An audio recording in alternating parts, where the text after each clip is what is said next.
champ select between this game, between GOTR, Guardians of the Rift, and what I believe is slightly above Synergy. I'm not 100% sure, but we'll see. We'll see.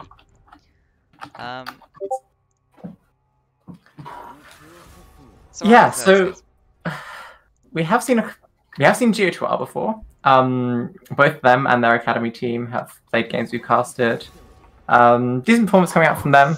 And we've seen a couple of members from Slightly Above Synergy. We've seen Joshua before. We've seen Winds Resolve before. Apart from that, 3 new players. We haven't really had time to scout this game. No.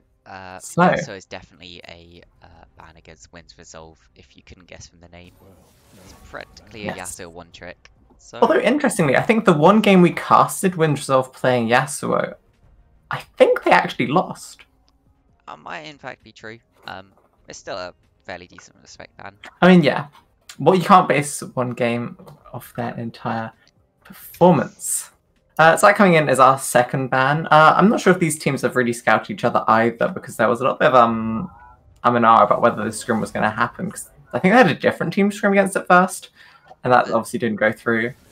Yep, I don't really know what the situation there. We got Pike banned. Pike's just a decent hook support. But I'm not sure really why you'd ban Pike and leave open all the other hook supports. It seems like a bit of a strange ban. It might be a more comfortable pick. I think they're in order now, so I think it might be a more comfortable pick for Mr. Aldi, I think that is. Mr. Aldi. Yes. Kind of like the supermarket, yeah? And Nautilus is another ban. Nautilus is just strong. Getting buffed, nerfed. Not buffed next patch. Jesus, imagine if it's buffed. Would you see actually a first pick Galio coming out most probably for Firehawk? Could also be for Lazy Panda. We've been seeing this rise of Galio support, and I love it. Could also be for Natsuki. I'll be more surprised to see that for Natsuki. I don't really have that down as part of this pool. I'm using my old notes for GOTR. Main point is it's a really good flex pick. How it does into Leona, it could do alright into Leona. It's not amazing, it's not terrible. So they'll be happy to put that support if they can get a good mid counter as well. Yeah, although, you know, Slightly Above Synergy will ultimately have that counter pick. Whether they decide to put that mid or top, I'll be surprised. Okay, they're probably going to put it mid then, because I'll be surprised to see them put it at AD or jungle. To be honest, I'd expect them to try and force it into this Mordekaiser. Galio into Mordekaiser, of course.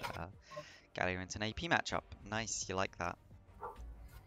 And the Galio can still, especially if that's a Mordekaiser top lane, that can be now a triple flex Galio.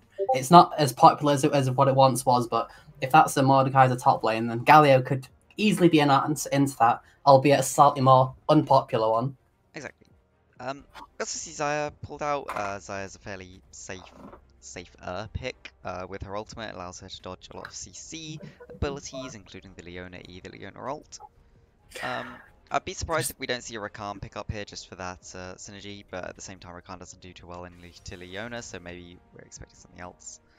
That takes away the Galio top lane possibilities. You know, I'd be surprised to see Kale go anywhere else aside. Kale has been played recently a lot in other regions as a support, so this is actually a big flex pick between top and support for both the Kale and Galio. Either one of them can go into the support. I would expect when you see a Misfortune Leona, you'd actually want to put that Galio into support though, rather than the Kale. So yeah, I mean, okay, so if we look at Lazy Panda's pool, they're pretty much a lot of high engage supports. Kale doesn't really fit with that. And unless, you know, I could be taken completely by surprise here. But I'd be, yeah, very surprised to see Lazy Panda take Kale as a support here. A Sylas ban I think is strange. You already have a team which looks like it's indexing quite hard on AP on the other side. So I don't think you'd be too sad about them taking even another AP into Galio. I've got to say, if we don't see a Rakan ban out here from the red side, and there's no Rakan ban, okay. Okay, that's fine. Rakan doesn't do too well into either into Leona, so I don't think they particularly need to ban it in this sense. Well, I just think it can work. It obviously works really good with Zyra as well as a champion. Part of why you want Zyra is for Rakan as well, and it can always work quite well as a defensive support. You can just quickness on the engage and then go in, go back. It's quite nice, Yes. I think. Do you know what I think we're actually going to see? What do you think we're gonna see? I think we're going to see Gragas. Nocturne from Eric. This is my predictive brain here. I think Eric's going to pull out a Nocturne. He's a Nocturne player. I We've wouldn't be seen too surprised. countless times before how well Nocturne Galio go together. So again, we got another AP pick. That's an AP mid out of the side of Slightly above average. slightly above average, indeed, if I can remember the names. I mean, you need to get... It's a problem because Corki does a lot of mixed damage. So you got a bit of physical and quite a lot of You just magical have as to well. remember magic from Corki. Corki splits As Nocturne. 80-20, so 80% is magical and 20% is physical. So you can still index very heavily on that MR and get a lot of use out of it. Nocturne is pulled in. Call me the prophet. I knew it was coming. Yep. Is splits. this 10.6 or 10.15? 10.16 or 10.15. There we go. We're in It is 10.6. Whatever patch we're currently on, 10.15, I think. So Nocturne's not had his he's not had his cooldown nerfed on his passive, so he'll still have quite a lot of dominant shove in the mid lane. I'll expect him to roam around with Galio. Looks like it's a Nocturne jungle though. Yeah. That disappoints me greatly. I mean, it's still a very good combo. Like, once you hit level 6, I would be very surprised if we we saw see another Firehawk and AD. Eric didn't go bot lane. I think that Hecarim's a very important pickup. They picked another AD here. If nothing else, at least it gives you some extra damage portfolio so that they can't just build a little bit of MR early and get ridiculous amounts of use out of it. Oh yeah, and obviously the Triforce Cinderhulk into full tank Hecarim is quite a deceptive tank with his Spirit of Dread, especially if his team can back him up to keep him alive for longer. Obviously, Spirit of Dread heals for a percentage amount that his team deals, and it's about 30%, so it's never to be understated. Exactly. I have to say, I think slightly above Synergy's team comp overall in terms of how it fits together looks better here. GOTI, in my opinion, has a bit of a harder team comp to execute on. You have the Nocturne, which will, of course, provide you a lot of vision denial.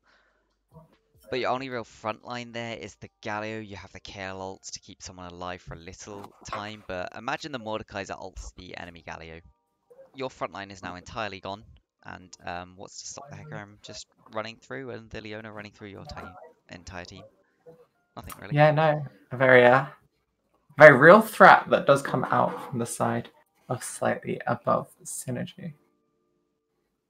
Now, I know we're in casting delay here, but I do want to take like a little bit of time to welcome the new caster to the... I don't know, what do you call it? Is it a panel? The desk. The desk, The the metaphorical The desk. virtual desk. The virtual desk. casting desk. If I had a desk to put up, I would put it up, and we could put it up like here on the stream. In fact, can I get the team names up? Here we go. Here's the team names. I did have it already. Oh, Surprise new caster. Would you like to introduce quite yourself worked. in however long you'd like to? Yeah, sure. So, hello, surprise new caster. I'm Russ, or also known as in-game as Tsunderebaka. Great weeb name, I love it. Don't ask how I got that name, it's fine. Currently, I am moonlighting as a Quinn one-trick in top, but I used to formerly be a Twisted Fate one-trick. I'm currently in hard stuck flat 4 because I am unable to climb for some reason that eludes me. And I've been playing since Season 3. I've peaked at Plat 1, 100 LP, 2 wins into promos. And then it just all kept tumbling down. So here I am. I'm now using my vast knowledge of the game to help enlighten everyone as to why all these champions that have been picked, apart from Corki and Ioriaa, are bad. It's a shame we didn't see a Quinn this game, or a sad thing TF is- for you to expert. I entirely agree with you. I severely hope that all of these champions are actually just comfort picks. Otherwise, I think there's serious doubts as to why they are being picked here. You have to remember this is generally a gold level game, on average. So in terms of picking the meta or specific counter picks, you're not going to get too much worth out of that. You want to be picking the things you're comfortable on. You're probably going to do better in a comfortable matchup that you should lose rather than a counter matchup that you don't really know anything about. And I think what I think is interesting as well, especially because you mentioned that this is quite a quickly put together scrim, is it assuming that the teams haven't had chance to actually research each other. Maybe there's some insight to be gleaned about the bans. Maybe they're just banning champions they don't feel comfortable playing against. Maybe the champions banned are quite good against the sort of team they're looking to draft. Or maybe they just ban things they thought were annoying. And hook champions are always quite high on that list, especially at the levels of play that we're looking at. So overall, what teams? What are your predictions, guys? What do you think? What team do you favour here? I want to let Gavin start this one off. So I would favour slightly above average based on team comp. I haven't actually looked into what the levels are of the teams or too much into the other things, but I think in terms of team comp, we would expect slightly above average to win this generally. I mostly agree with you. As you pointed out, if Joshua and the Mordekaiser just yoink Lazy Panda's Galio away from that fight, G2 are in a very sketchy spot as a team. And considering the engage that can come out from Corki with Package, Leona with that Zenith Blade and Solar Flare, Hecarim with the ultimate whose name I cannot remember. That would be the Unstoppable Onslaught. Thank you. But yeah, they have so much engage potential and lockdown that there's a lot of pressure on Lazy Panda, and Joshua has a second just yoink him away, which puts slightly above average in a super, super good spot. How about you, Russ? So when it comes to games like this, obviously, no one's pro here. No one's playing the champions to that utmost, or playing the map as they, as like a pro team would. I mean, a lot of pro teams at the minute aren't playing the map as they should, but so in these situations, I like to think which team is the easiest to execute, which team can you just go forward on your buttons, and I think that is the team for slightly above average. Key focus for me is going to be on watching Hecarim, especially once he's 6 with his when he charges his E and uses ult first, he can CC a target for at least 1.5 seconds, and in that time he gets at least 1 Q and 1 to 2 auto attacks off. So I'm very interested to see him to one-shot either the Kayle or the Xayah. So he's going to be my player to watch this game. Also, the more ult targets are going to be quite impactful. I'm looking for him to ult Nocturne as he dives on someone, or as you said, the Galio frontline. Over to you. Yeah, so interesting game we have coming out. Lots and lots of pings. I wouldn't be surprised to see both teams just going for a traditional fan out. Yeah, as we see, nothing too crazy going to be coming out in this early game. No items on Misfortune. We will just no items. That's an interesting strategy. That BF sword rush. I like it. You gotta save the money for the BF sword. Nothing else matters. I'm a big fan of the 3-minute tier start on Ezreal, and if you can really get away with it, this can really give you that early game lead you need. But you do have to get away with it. And I do have to point out that we are joking, and we do not expect trolls on that Misfortune to go for any of this. Got the name for it. He does. Honestly, I get the feeling that sometimes when you joke around and you're like, yeah, go for that early tier. You don't need items. Yeah, no, do not start Mana Crystal Fairy Charm on Ezreal and back at 3 minutes to get a tier. That is not a good idea. There we go. Recall coming out now from Troll's Misfortune. And Waves are not far of clashing, so he's probably going to miss a little bit of experience in that bottom lane. Could be quite impactful. Could also be really not. It really depends how GOTR want to play out this early game. Both sides have started top side. Important to note. So the potential for an invade here is fairly low. If one side invades, it's likely they won't find the other jungler. They will get some information on where he is, though. Yeah, we don't see any wards deeper into this jungle, so not a whole lot of tracking coming out. Joshua playing fairly aggressive considering he's a level 1 Mordekaiser. Natsuki actually being forced back almost at half health now just from that AoE damage that came out from Joshua. But actually, the level 2 engage comes out from this bot lane here. Hopefully getting that stun onto Edgar still level 1. Just trying to get that. And Taunt actually landing from Lazy Panda. But it will half health himself. A nice trade coming out. About equal, despite the Leona having a level advantage. But again, engaging as soon as Edgar is level 2. Yeah, Trolls have still got the XP disadvantage from forgetting items. In the bottom lane. Yeah, we do see Eric. Yeah, the flash taunt from Lazy Panda into a nice knock-up on Trolls. Flash being forced, but Jose is caught really out of position. The fear will land, and the kill donated over to Edgar as first blood goes to GOTR. And you really hate to see those timing of ganks works. The sort of the jungler he's cleared 2 buffs and 1 other camp, and it's quite a standard gank timing. You should really hopefully know that could be coming. Just a bit sad to see that one, unfortunately. Yeah, an unfortunate lack of jungle tracking coming out from slightly above synergy there. It was a nice walk around throw from Eric to spend as long as possible in the fog of war, assuming that they had no wards. Do you see here, Mr. Oldie, Supermarket Man, hovering in this bottom lane, possibly looking for the return gank actually. GOTR don't have vision on him just yet. He's actually managed to sneak around that this is a decent gank. That Scuttle Crab. Galio's not a flash, but he decides to back off. Overall, just ended up wasting time.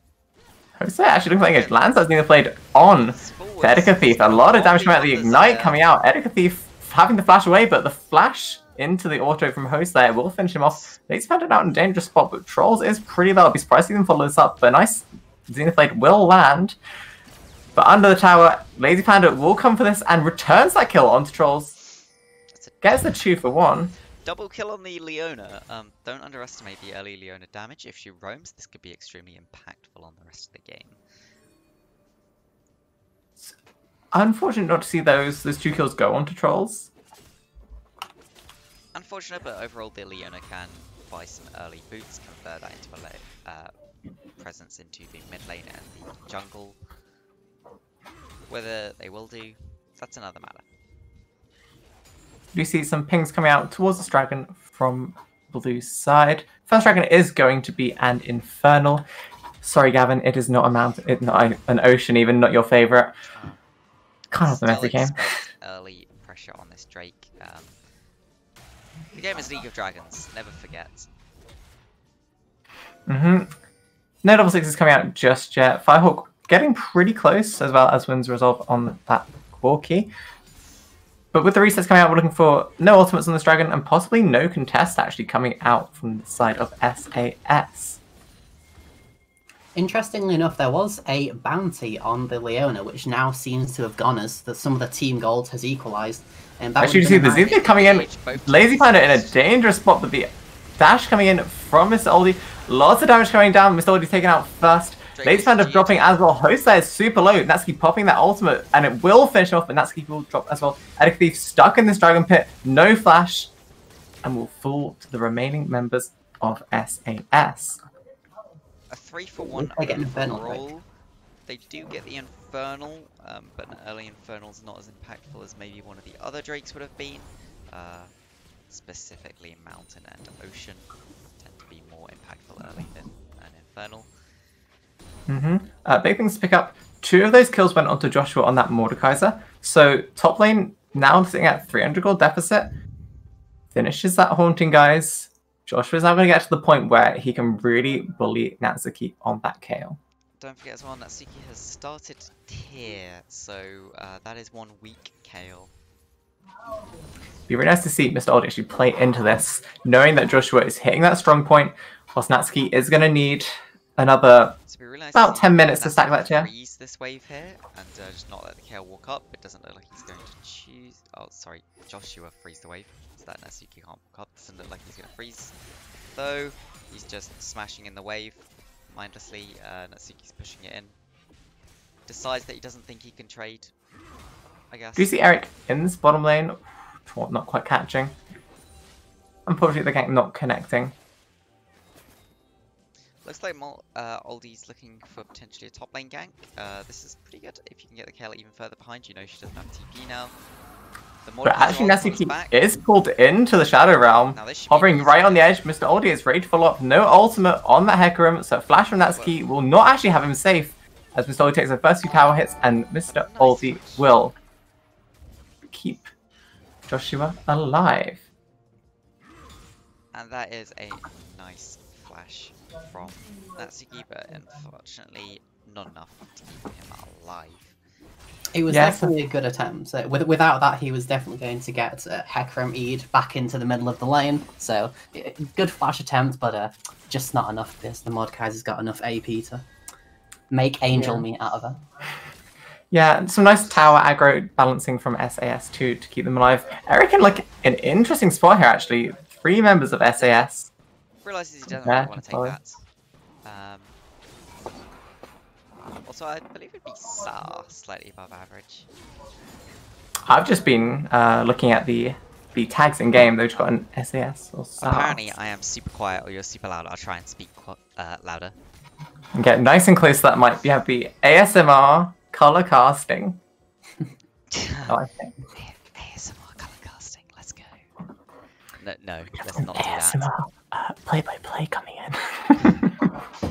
Yeah, no, let's maybe avoid that one. I couldn't see most of my screen whilst that was No.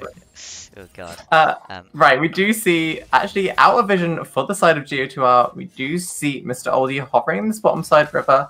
Could possibly going for a gank. They do have the wards just on the edge of their lane here. I do want to highlight the ward difference between the two teams. On the side of GOTR, their wards tend to be mostly focused towards this bottom lane, where the dragon's not expected to spawn for another minute and a half, whereas on the side of SAA, all of their wards you see are top lane, mostly around this herald, into the enemy jungle, trying to spot out the jungler. They're not great in where they're placed, however, they're better than nothing, and honestly you will be able to see the enemy jungler approaching if you try to start this Rift Herald. I'm a bit surprised Oldie's on the bottom side of the map rather than trying to do this Rift Herald. Especially since Wind Resolve has package. Maybe he's going for And speaking of that package, we see it used in that mid lane. The Hecarim ultimate coming out, Firehawk dove, the shotgun on himself, not actually catching anyone. We're sort of using that ultimate NQ, flashing away to secure the kill without dying himself. Onslaught of Shadows, I keep forgetting. Nocturne Paranoia is being pinged, just to be aware. Don't stay too long, Corky. Nocturne could just ult you. Yeah, we do have the global potential from Eric on that Nocturne. As well as, I'd actually see Lazy Panda maybe start making impact around the middle side of this map. There's 2 global ults, gotta make use of them. And I do like the base that slightly buff Sinji just made there. Gets a few items for the Essence Reaver on Misfortune, or soon to be Essence Reaver, and avoids that Nocturne gank quite nicely. Was it coincidence? Was it planned? Who knows, but they definitely see where Nocturne is now. Now he's going to take this pink as the Mountain Dragon spot. Yep, most of both was actually pushing over. Lazy Panda still in base, does have ultimate ready. Still it looks like GOTR have the priority on this Drake, however they're in a fairly weak spot. Galio's going to take a while to get there, whereas the entire enemy team is here ready to engage right now. And we do see the hero's entrance coming in. Eric forced a flash over the Paranoia coming out to deny that vision. A nice bullet time will catch out most of GO2R, and that is a 4-0 for GO2R. Trolls landing a beautiful bullet time to shred through them. And that's the key. With no teleport, couldn't come and help. And Oldie secures the Drake for the side of SAA. So not only is it 4-0, one quiet, one fine, one loud. Okay, Harfinger, who is the one that's quiet? Who is the one that's loud? Who's the one that's fine? I can switch it up in Discord. Different stream, different. Yeah, let me go. Let me work it out. Let's turn Mia down a little bit. We'll turn Russ up a little bit. I will keep me the same and see how that does. How is that? Let me know. I feel like I'm listening to like Gavin like talk right next to my ear. It's like an almost ASMR experience. Oh, perfect. Just what we're going for. Let's be honest here. Okay, getting back to the game though, we've just gone past the 10-minute point. SAS are just under 4k gold ahead. This is bad for GO2R. What do they... Oh, actually, we do see them engage in this mid lane. Aldi catching out Firehawk, doing a lot of damage. Shockwave will land, but Wind Resolve is there with that Corki. It's not enough. There's also an engage in the bottom lane. Firehawk out. Yeah, we do see Jose landing that Zenith Blade into the stun. TPs both come in, but Edgar Thief is already down. Lazy Panda looking real low, getting that torn onto Trolls, doing a lot of damage. But Natsuki's in a dangerous spot as he's surrounded by both Joshua and Jose. Will use that ultimate and flash to get himself away. And that is a 1 for 0, or 2 for 0 if you count that kill in the mid lane, over to SAS, further cementing this now 5k gold lead they have. And that includes the Herald being used mid to get a load of those plates. 2 plates went down in that one, with one following soon as Corki will push this wave in with Triforce. Corki is an unbelievably strong member of the team right now. Yep, Triforce is finished. And it wasn't even just finished now, he's actually sitting on 800 gold. So Winds Resolve in a really, really good spot on that Corki. Essence Reaver just finished by Trolls as well. Most of SAS are finishing these first items, all being very key items to their champions. And actually, Ioriaa really need to start slowing down the pace of this game. They have 2 tier building champions up with that Kayle in the top lane, and Xayah actually going for this Mana Mune as well. They can't be taking these early fights because without those tiers stacked and those, you know, they need 2 or 3 items, they're not going to win these fights at all. Yeah, when you see tier 2, there's a fight in top lane. Here we go. Yeah, we do see Joshua going for just heavy trading onto Natsuki. And you should freeze Wasn't this expecting wave. that one to go for a kill. He's not going to freeze this wave. This is what you see No a lot of the freezing, time. We're below plat level here. Never expect anyone to freeze. If you see them freezing, oh my god, they're actually We freezing infinitely something. ping pong the waves. Ping pong the waves eternally. Let everyone get their CS. Be entirely fair. Communism here. Indeed, yeah, you've got somewhere to be. You know, you got to push the wave out, walk somewhere else. You know, you haven't got time to freeze waves. Yeah. So well, let's. Well, we got a little chance. Why would you freeze the wave here? So you would freeze the wave there because it means Natsuki can't walk up to the wave. You can see here Joshua just pushes Natsuki off whenever Natsuki walks off. Now imagine if that wave was at Joshua's tower. Nothing could happen. If Natsuki had that large wave, that should be killing his enemies. But actually, engage from Lazy Panda, a nice knock up into the taunt. Lazy Panda getting a nice pick up there, but a very nice bullet time from Trolls will do a lot of damage out to Lazy Panda. Eric will also look pretty low. The flash from Oldie coming out into the onslaught of shadows. 2 for 1. Ioriaa just not having the vision really to support the play they're making. Look at the bottom side of the map. Look how much vision SAS have there. They know exactly what's going on. Like, if you press FG, yeah, so much vision around this dragon and bottom side of the map. And Ioriaa had none. So they didn't know that Hecarim was coming. They didn't know the Corki was coming. And without those two, that would have been a play for them. And they would have come out on top. And that one double up from Misfortune did half of Xayah's health. This is why you don't build Mana Mune first item on champions when you're looking to fight. A lot of Xayah's early to mid transition is building Essence Reaver and then just queuing the wave, autoing it, and then pressing E and walking away. And that's how you ensure you get to your 2 to 3 items that are quite expensive. But without the damage or the mana refund from the standard Essence Reaver, I wonder how she's going to make this transition, especially when they're so behind. This is the interesting thing with being building Mana Moon is often it feels like the best champions to build it on are the ones which rely almost solely on their auto attacks for damage. When you're playing Xayah, you expect a lot of your damage to actually if you're getting caught out here, ultimate forced. We'll have to flash back to get that root on Joshua to keep himself away. But the Solar Flare catching out Lazy Panda. Lots of damage coming up from the isolated Q from Joshua. He'll use to get them both out safe as they're completely zoned off this dragon. Be dragon number 2, or number 3, second dragon landing onto SAS. Apologies to interrupt you there.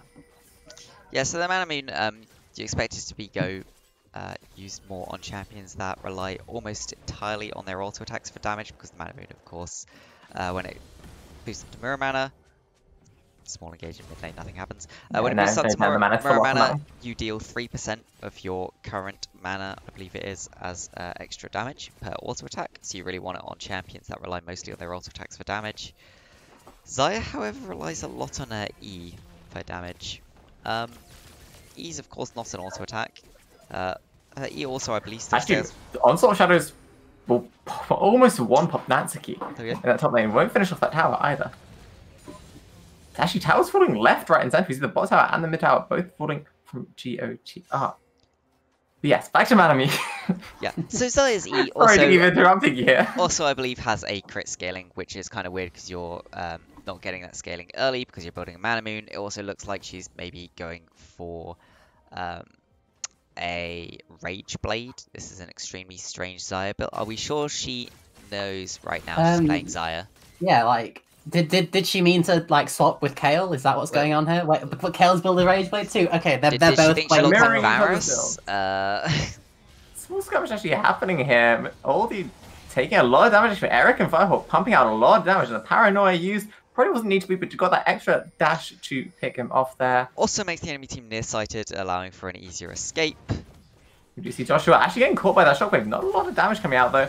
We see a flash overall from Hostlayer, a nice Zenith Blade flashing away from that bullet time. The hero's entrance landing. Hostlayer now caught in between 4 members of GO2R, but Winsworth and Joshua are there to follow it up. Firehawk wins top side now, taking a lot of damage, but will pick up the kill onto Hostlayer. Wind's Resolve will just finish him off. If only Sword of the Occult was still around, Wind's Resolve would be having a field day. I mean, Win Resolve could then buy Sword of the Occult and the Magi's. He can benefit from both of the scalings. That would be a glorious scrim buy indeed. Mm-hmm. But sadly, that item, I think it was season 4 that got removed. It was. So we've got to go for the classic GOTR, extremely far behind right now. How do they come back into this game?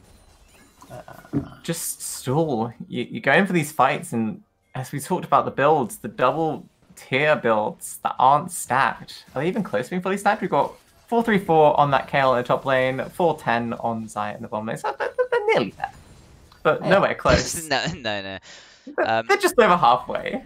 Yeah, I agree. You would You wait for your expect it Kale. to be done by 21 minutes. Yeah, that's Herald taking out that final top inner outer tower. It doesn't look like they're going to go for the second charge. Instead, looking for this pick onto Eric. A huge Q count from Joshua. Natsuki forced to ult Eric away, but the flash coming out from Trolls to finish him off. SS just have so much pressure. And actually, I said that they're not going to get a second charge out of this Herald. I'm eating my own words. Is coming in for that second charge. They didn't finish it off. 2 charges on the Herald. Solo for that line with Natsuki. Zenith Blade not connecting, so Natsuki will be getting away with his life. Not going to get a third charge. Also, we're going to get a third charge out of that Herald there. So yeah, as GOTR right now, you look at your team and you go, well, let's at least wait until we have 2 items to fight. Let's stack our Mana Moon. Let's get those 2 items.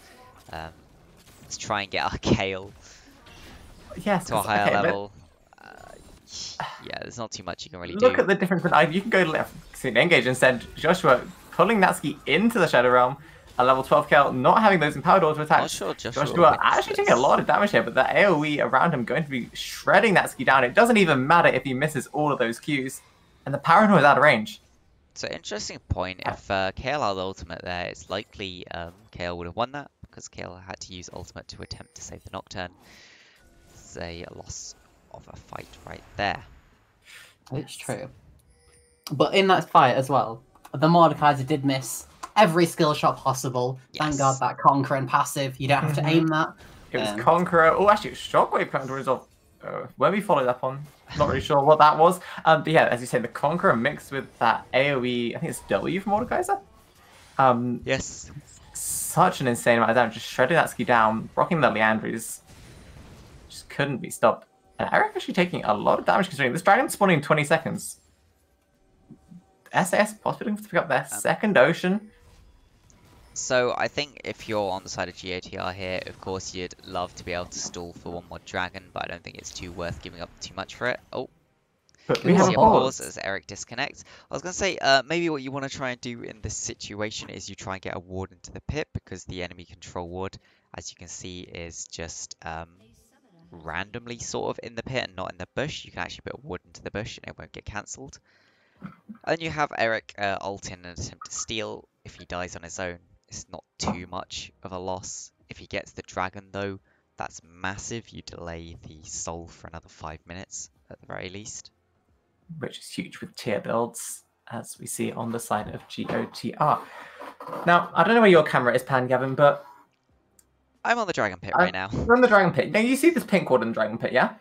Yes, it is not in the bush. not in the bush, and that ward from Ioriaa is in the bush. So they actually have vision inside this pit. The steal is possible. There's a ward here for anyone on stream. Yes. It's I'm not quite sure what the angle you have. behind it's just in that bush. Behind my bottom left panel, so you can't quite see it, but there is a ward here. Yes, there is. But yeah, Eric's only one level down on that smite. It's potential, and denying SAS that dragon will buy them that time. And Ioriaa really need the extra 5 minutes. It's looking like they just need a couple minutes to... something wrong with Eric? Yeah, it's like they're just readying themselves up. Okay, 20-minute mark, just past 20-minute mark. We kept sort of touching on this point, but then skirmishes kept happening. But now we have a support build Galio. I really don't like this, considering Galio is your only real frontline. I think at that point you should just be going full tank. You have a team that really loves to auto attack. What the fuck are Mobies? Like, yes, the Mobies, I was about to bring this up. The Mobies are big. Where are your Ninja Tabby? Ninja Tabbies, and even if you... It's an if for some reason you didn't want Ninja Tabbies... It's a Hecarim, it's a Mordekaiser, all of them are going to auto-attack you. Where are your Ninja Tabby? In fact, yeah, there's just no argument against that Ninja Tabby. We've got double Infinity Edge with that Corki and Misfortune. Both hugely auto-reliant. But we were on pause. We come back to the Drake fight. Or the hopefully soon-to-be Drake fight. Yeah, Dragon actually started by SAS. They think there's no wards in there. But as Eric is on Frogs right now, and that's the Drake. Yeah, now, no contest. What I want to see is slightly above average, run straight to Baron. You're in the lead, go end the game. The enemy team should be FFing right now. There's not too much they can do to come back from this, but I want to see them come to Baron, close the game out, and then go into game 2, provided there is a game 2. Mm-hmm. They're not envisioned now on these recalls. Lazy Panda stepping forward, and Lazy Panda will be deleted by the comment of SAS. And Edeka Thief stepping up too far. He's trying to ult flash over the wall. Ult coming from Natsuki will keep him alive temporarily as Wind Resolve flash into the auto. The classic death rush. Every elo has it. It works every time, some of the time. I know it was a bit lucky for them. They had, I think, all of their members backing, and none of the backs completed as the Galio walked up. A couple of seconds more, and maybe Mordekaiser engages on his own there and dies in the 1v5. I think it's a little risky. But I think Ioriaa did expect them to be starting Baron, because they can take Baron decently quickly. They've got Hecarim, they've got Mordekaiser with that Landers, they've got double 80 carry comp. They can take Baron super fast. Yep, you're so far behind now, it's almost... you got to make a choice of where you want to make your stand. I think you just funnel as much gold as you can into the Kale, get her that second item, and then make your stand for the second item. But we do see that Solidifier landing onto Lazy Panda. They're connecting. She's taunted, but it doesn't matter as the Trolls is just there to take him down. The bullet time not quite finishing. Teleport coming in, but Eric will be pummeled into that wall by Aldi, as we now see Natsuki stuck with Post there here. Shockwave only connecting onto Trolls, but it won't mean too much. But it does get Edeka Thief away. That's still a 3-for-0. Ioriaa just don't do the damage and don't have the... really anything to contest SAS here. A nice Joshua can poke from Joshua, just a little bit of poke. Yeah, just seeing the wave. 2 waves being pushed in, whilst that top wave gets a little bit closer, and I wouldn't be surprised to see some inhibitor towers falling here. Actually, Aldi just charging into Edeka Thief will pick up that kill. Let me see. Mid tower will fall. Paranoia being popped. Actually, we see that Jose is so low. But 3-for-1. Yeah, if they're thinking about this, they should just go end the game right now. Looks like they're just going to go for other. Rotating round to this bottom inhib, trying to get the extra wave in. They only had the 4 minions in the mid lane. Although only having the 6 in this... 4 minions, but there's no reason I think they're going to go for the reset here. Yeah, they've got no mana on the Hecarim. They're just opting for that reset. Aside from Wizard, decide they can't 4v2 the Kale and the Galio under the turrets. Yeah, death time is reset. not too long actually at the moment. They are respawning, but it was definitely possible for them to at least take down some Nexus towers. To be fair, it's the safe play. I think they had a lot of gold to spend as well. Can't be too annoyed at people for making the safest play possible when they're this far ahead. Yeah, actually, there's about 4,000 unspent gold on the side of SAS. Did a little bit of quick maths there. But they're also 14,000 gold ahead. So even with that 4k unspent gold, they're still 10k ahead. And really, now the main objective on the map is it's actually an objective that's not on the map. It's who can pad their score so much that we give them MVP. Exactly. So and I want you to think about your MVP votes at this moment in time before we've all started griping for the kills, because that's all that's in the game right now. I think if anyone's going to get a few more cheeky kills, it's going to be Corky. He's definitely got the range and the damage to do that. Of course, we've got to think of an MVP for both teams. We won't just give one to the winning team. We'll give one to the losing team, who was the MVP of their team. So they stand to win as well from performing their best that they can in these final minutes. And not looking for KDA players here, considering your team has horribly lost. Yeah, we do try and not just consider KDA players when looking for these MVPs. But speaking of more tangible objectives that aren't MVP, Soul Point, 10 seconds on this last ocean for SAS. GHR can't really contest this. And as you can see, there is a Hecarim and a Leona just sitting in the pit right here. Just going to take that. Yeah, GHR don't actually have any vision. Pretty much in that side, they've got one on the red buff. They can see Nocturne's top. KL ult is used. Ugh. That'll be Ocean Soul going to SAS. I'm not sure GHR... I'm almost definitely sure GHR cannot come back from this. Oh yeah, definitely. And it'd be in terms of, obviously they've obviously slightly above average in a commanding position, but I still want to talk about some itemization. If we look, we've got the Morton Reminder on the Misfortune. So for those of you who don't know, when you buy a Last Whisper item, it's only efficient at 93 armor, which is only held by the Galio at this point. So you'd have been much better off just buying a straight lethality item and then one-shotting someone with the other. We actually do see the engage coming out from Host there. The Solar Flare landing, but actually Host there taking a lot down from both Nexus Towers and the 5 members of the GOTR. Aldi also going in, but that Conqueror will heal him enough to get himself through. 3 for 1 again from SAS. Yep. Nexus Towers are falling. I agree with that. There's also not too much healing on the side of GOTR. Joshua pulling Pasiki into the Shadow Realm, padding that KDA, but actually get a lot of damage from the... Almost dies to the fountain. Spawn turret, but it doesn't matter. Game 1 goes over to SAS. And, yeah, there we go. Game 1 complete. Would anyone like to give a MVP? Yeah, I'll start if that's so. MVPs, I gotta say, I'm gonna give that one to. I think I'll give that one to the Leona. We got Lord Host Slayer. Definitely used the level 2 advantage that they got from their Misfortune having to base early and get items. Obviously, they picked up some gold early from the 2 kills, but I think they had quite a lot of presence in the entire game, both in lane and through the roams. And for MVP on the blue team, I'll give that to Kale, because they finished their tier item first and could have been the hope should the game have gone longer. What about you guys? I let Gavin go second. Gavin? Yeah. You got MVP. So I'll just try to Get get invite everyone going into out the to you, game. Russ, ASAP. Russ, you gotta jump out of the game so that we can invite you to the next one. Two seconds. So the MVPs on both sides. I think there's a bit of strange itemization, but I think I give it to the MF on the side of the winning team.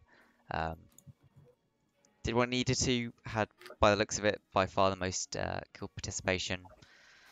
Yeah, could think a bit more about the itemization, but overall could have been worse. How about for GTR? On GOTR, I don't think the Galio play was entirely terrible. Got caught out a few times though. The Kayle play could have been better in the mid lane. The Orianna, I didn't really see it do anything, was the problem. There were a lot of shockwaves that were very iffy. The Xayah wasn't terrible. The problem I'm having with GOTR is there was nothing I saw that was really terrible, but nothing really stood out to me as having gone well for them. I might give it to the Nocturne just for a couple of plays, but again, I don't think there was anything that was really stand out. I agree with you both, but on different MVPs. So for SAS, I agree with you, Russ, that, you know, I would give it to Lord Hostlayer on that Leona. The engages were just coming out left, right, and center from the second that Lord's Hostlayer hit level 2. It was straight in and just getting so much pressure in that lane. I think some really nice team plays, really nice solo players, sacrificing his life for the team. But often we saw loads of 3-for-1 trades, loads of 4-for-1s, 4-for-0s even. So I think Lord Hostlayer really going for that team, going for that MVP there from me. But GO2R, I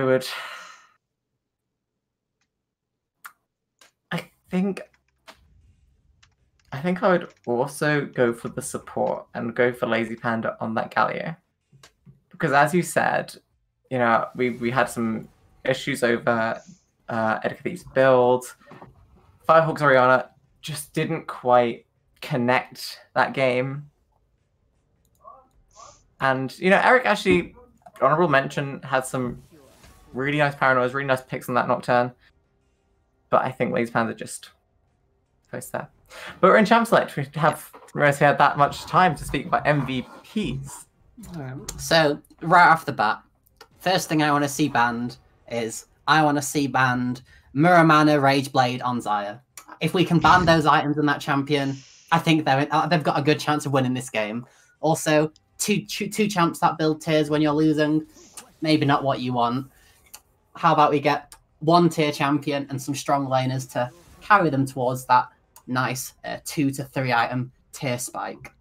I figure we do not do too much flame here. We're not going to do least valuable player picks.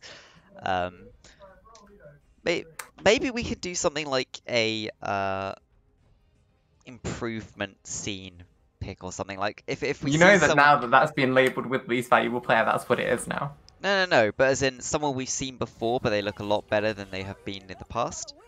Right, okay. But I mean, I feel like that's only if we've seen a lot of the players, but we've seen maybe 3 or 4 of them here, so it's probably not worth it. Throwing back the Champ Select, though, first ban phase coming through, the Leona and the Core keep picking up respect bans from the last game. Winsdorf having a clean performance on the Core key. I don't think he died once, having good kill participation across the board, very decent Core key play. And of course, we had that ban of the Leona onto Lord Hostlayer, which I think got MVP from 2 of us. Might be all 3. But yeah, two respect bans, I mean, and the final one being on to Winds Resolve, just the Yasuo. Can't undermine the Yasuo man. Focus on races. Yeah, so we see the Nautilus picked up first. This time it wasn't banned, so obviously they really like their Nautilus. Morgana picked into it. It's a good pick into it. However, you do have to remember that a Nautilus ult can hit multiple people on your team. You can only Morgana shield one of them. Probably going to be your main carry, so that won't matter too much. Jarvan's a nice pickup. With the Morgana, you can lock someone into your ult, and then Morgana can put a W down inside the ult for free damage. And one thing I definitely want to see in terms of like skilling order tech is I want to see Morgana go at least 3 points into Black Shield, because the Nautilus will typically max the hook first. So if you only have 1 point in Black Shield, I believe at 4 points into Nautilus hook, it can actually break it, and then you just get ulted afterwards. So let's see more points in Black Shield. It'll keep the shield up, then you'll carry out and get ulted afterwards. And I'm a big fan of the Jace pick, just maybe not blind. Yeah, some picks coming out from SAS that are notable. The Zac was picked, which was banned into them last game. So maybe putting quite hard focus onto their support and jungle having their harder engage. This time the Mordekaiser's picked away for Natsuki to play, we're assuming. Maybe it could be Firehawk in that mid lane. But obviously they didn't like the Mordekaiser on the other side. They picked up for themselves this time. Yep, and we see another respect ban from last game, the Misfortune coming down. Again, props to Trolls. We saw some beautiful, beautiful bullet times. Especially, I think it was around the first or second dragon. Bullet times straight across that dragon pit. There were multiple dragons didn't and stand a multiple chance. bullet times really that caught 3 or 4 members of the opposing team in them for most of the thing, most of the bullet time. Yep, so respect ban. Less noticeable. There was quite a few nice double ups that were fired in. Whether it's mispositioning from the enemy ADC or a good notice of a bad position that you can punish, there was definitely a lot of double ups that definitely did a good chunk of the AD's health and set up some dives and zoned them off the XP. Trolls also being a very, very strong pick. I was very strong player in this team. And obviously, they do not want him on that Misfortune. 3 of the 5 bans, actually, from Ioriaa were picks last game. So, obviously, SAS have really shown that these picks are to be respected. And they obviously, in the last Champ Select, Ioriaa didn't quite get their ban phase correct. We see Oriana and Caitlyn locked in as our last bans against Ioriaa. So Caitlyn obviously is a lane dominant, more of a lane dominant ADC, so they want a bit more agency within lane. I think that's a good thing to do. Yeah, and we do know, well, I say we do know from my previous notes on Ioriaa, both of actually Firehawk's main mid champions, being Malzahar and Ori, both banned out. And I'm quite glad we've seen Ezreal pick up here. This was actually a champion I was going to say that I would like to see paired in with the Morgana. Nice and safe. Get your 2 items. Lots of itemization flexes that you can do with Ezreal. Definitely a great pickup if you're looking to go into a sort of scaling tier build. Hopefully, if we see the tier build coming out from Ioriaa again on Etiquette, that we think this through and we say, okay, we have a tier build Ezreal. Let's not go for early skirmishes unless we are already somehow so far ahead. It's worth noting as well, the Ezreal's safe enough that it may allow your Morgana to free up the Black Shield for someone else, potentially Mordekaiser or Jarvan, help them get further into that back line. Yep, and last 2 picks being locked in for SAS, Xayah, which of course Ioriaa played last game. Maybe we want to see another tier Xayah. And choice of GOTR now. Who do they want the Mordekaiser to face into, and then who will they pick as their extra? And they have enough AP AD on both sides. They really have enough frontline. They can pick really anything here. They choose to put the Ioriaa into LeBlanc. Ahri. Now I do like Ahri into LeBlanc. Of course, Charm does have enough time to interrupt the distortions from LeBlanc, which are early part of LeBlanc's trades. You can do level 2 trades with just a Q, which is mark, into the distortion, which is a huge amount of damage if you can top that electrocute onto it. So yeah, the charm can stop that, which is a really nice pick into it. Anything else that is picking up your guys' eye straight away? So immediately, I'd say at least of 20 to 30% of Ezreal's damage and can be magic damage, provided he hits his ult properly. So gotta say the GOTR team is definitely quite heavily skewed with magic damage. I think overall as a team, I do prefer GOTR's team comp, but I do think that both the Jace and the LeBlanc can apply some excellent lane pressure. The thing I'm going to want to see as soon as we get into this game is I want Jace to stand between the casters and the melee minions and dare the Mordekaiser to walk up. This is a classic thing you do on top lane harass champions. You stand in between those creeps and you dare them to come into XP range. So that's what I'm looking forward to seeing. How about you guys? Yep, Kevin, anything in particular? I want to see especially how these 2 solo lanes play out and how the junglers play around them.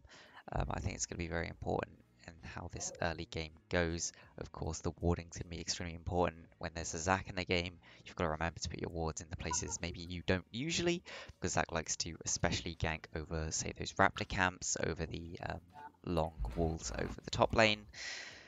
So you've got to remember where you put where the better places to put wards are, or maybe just mind games that Zac and put them where you think he will gank from. Yeah, so we've touched on top, jungle, and mid.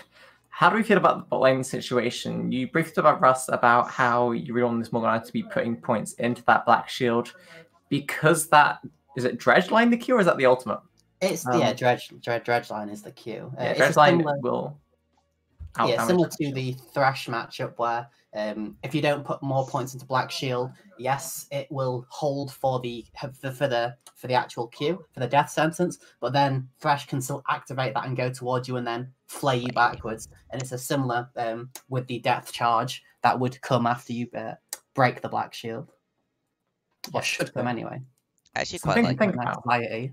I quite like Ahri being paired with the Morgana because as Ahri ults in, you can put the Morgana shield onto her and allow her to go in pretty much freely to try and get that Xayah or the Jace out to the backline, maybe even the LeBlanc, but I'd expect LeBlanc to be off to the side looking for a flank. But you can maybe blow up one of their big AD threats in the backline fairly uncontested using that Black Shield to help you. In terms of Honestly, who Mordekaiser would ult, I would hope when it comes to team fights, Mordekaiser just ults Zac before he even lands. Really just take Zac out of that fight. I think your team comp 4v4 is strong enough that pulling Zac out of the fight in exchange for your Mordekaiser is actually a good thing. Yeah, overall, Russ, who do you give this game to? Who do I give this game to? Who's your winning team based on draft? I suppose the last game's play as well. So I'm in two minds about this. My better draft side of me says I much prefer GOTR's team. I think Ezreal is one of the best ADCs in the game, especially when paired up with anything. But my solo queue Jace LeBlanc believes that there will be lots of bloodshed in these lanes, especially if Zac can get things rolling. So I'm going to go with slightly above synergy again, just because I think the strong solo lanes will be able to tip it for them. So this is the problem. If we look at any sort of constructed pro play team, I think you'd just always give it to GOTR, but we are looking at gold teams. So you have to remember that it's not always going to go to the team that has the best comp. It does look much more like a solo queue comp on the side of SAA, and yeah, I think overall that comp's going to might work out slightly better for them if the Zac can especially get off any sort of good early ganks and get this LeBlanc or Jace ahead. It's going to be hard for GOTR to really play into them unless they have their team play down to a point. Yeah, I do have to agree with you. It does kind of feel like we're in this this stage of gameplay where solo lanes and just lane bullying is a way to win the whole game. And as you get higher up, it's difficult to do that. Right. So yeah. And I say, while we're in the loading screen, what are your thoughts on all of these summoner spells and runes that have come out? Personally, I think the Conqueror on the Ezreal might actually be a good pick. Usually you'd see press the attack or lethal tempo nowadays, but I don't expect these fights are going to be particularly quick when you've got a Nautilus and a Zac you need to work your way through, so I think the Conqueror is actually going to become quite unuseful. And you don't really expect to be killing the Xayah Nautilus in lane, so I don't think press the attack is particularly useful in this case. So I think we've got relatively standard summoner spells and keystones across the board here. I'm a big fan of the Phase Rush on Jace. It allows him to outmaneuver the Mordekaiser, provided they're on even footing. If he uses that Phase Rush to dodge the Q and the E in the Death Realm, he should win that 1v1 every single time. Unless he's built tier, in which case he's going to sinning hell for building tier on Jace. It's going to ARAM hell. Coming out. Something else I want to point out is we've got Conqueror on the Jarvan. I'm in two minds about this. I think I would have quite liked to see something like the Electrocute and going for some early ganks, trying to get your Mordekaiser or Ahri ahead. But I can respect the Conqueror pickup just as a better rune for the late game and team fights. It does definitely scale better. You're right on that one.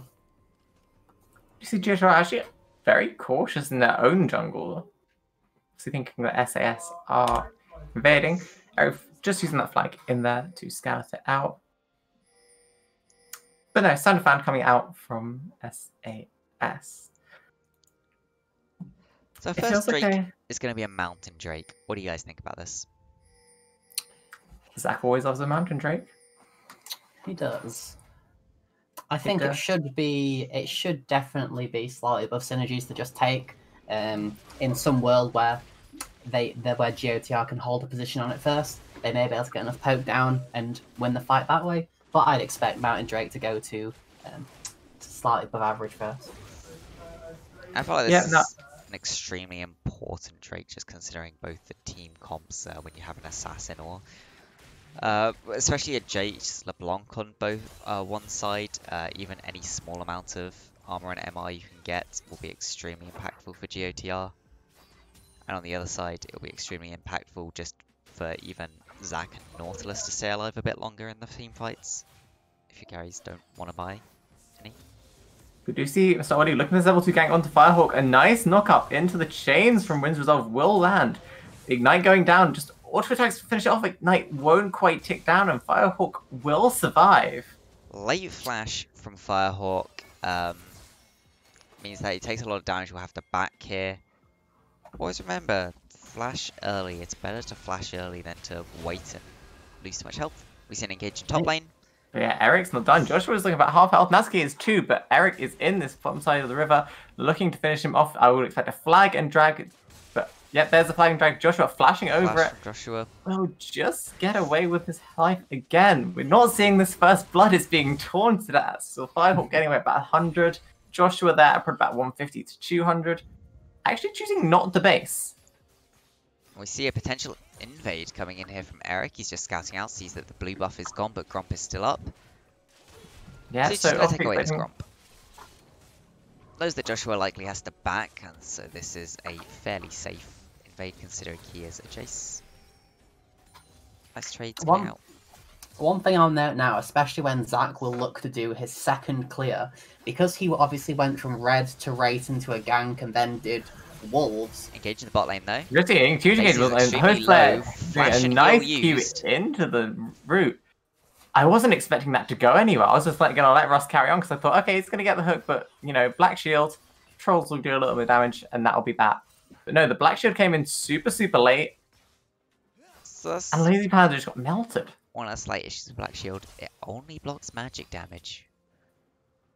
Xayah doesn't do any magic damage. All of that E was just physical. The magic shield did absolutely nothing. And it's a dredge line and a minion. You love to see that. Yeah, obviously a little bit. Jose was expecting Trolls to go for that top minion, but didn't quite connect. You miss 100% of hooks you don't take. That's true. So now there's another sort of lull state in this game. So now we'll see what I was going to mention in terms of Zac. Because his Krug camp hasn't been cleared yet, that's still the level 1 or first Krug camp. So in terms of XP in the race level 9, where you get a lot more XP from jungle camps, that's going to be a bit of a downside. But hopefully he'll clear it eventually, and then he can start power farming. And looks like Jarvan and Zac are hovering in the bot side river. Yeah, both have been spotted by wards, so I wouldn't expect anything too much to come out of this. But Dragon is spawning in 5 seconds. Mr. Old is recalling. Oh no, recall is cancelled. Or not.